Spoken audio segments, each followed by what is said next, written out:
জামাতের শফিক কাকু, family card তো হয়েই গেল। তারেক রহমান কি যে চমক দেখাইলো, এখন কি বলবেন? আপনি তো বলেছিলেন এই ফ্যামিলি কার্ড ভুয়া। আপনার দলের লোকেরা কি বাজখাই কণ্ঠে না বলেছিল এই ফ্যামিলি কার্ড ভুয়া, এটি জনগণের সাথে প্রতারণা। তারেক রহমান তো তার নির্বাচনী ইশতেহার পূরণ করলো। আরও চমক আছে, শুনবেন? আগামী মাসের মধ্যেই শুরু হতে যাচ্ছে কৃষক কার্ড। বাংলাদেশের প্রত্যন্ত এলাকায় যারা কৃষিকাজ করে কৃষকদেরকে দিতে যাচ্ছে বিএনপি সরকার কৃষক কার্ড, কৃষি কার্ড। এখন আপনারা কি বলবেন?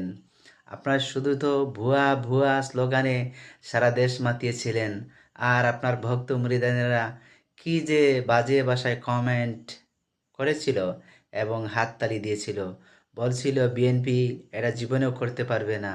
এখন তো বিএনপি করে দেখালো। আপনারা কি করবেন? খেয়ে দিয়ে তো কোনো কাজ নেই, শুধু মানুষের সমালোচনা করা। বিএনপি কোথায় হাগলো, কোথায় মুতলো, কোথায় কি করলো, সেগুলো শুধু নিয়ে অপপ্রচার চালাতে থাকেন আর সময় ব্যয় করতে থাকেন। ফ্যামিলি কার্ড তো হয়েই গেল, কৃষি কার্ডও হয়েই যাচ্ছে। কি করবেন? কিছু তো করার নাই, শুধু আঙ্গুল চুষেন।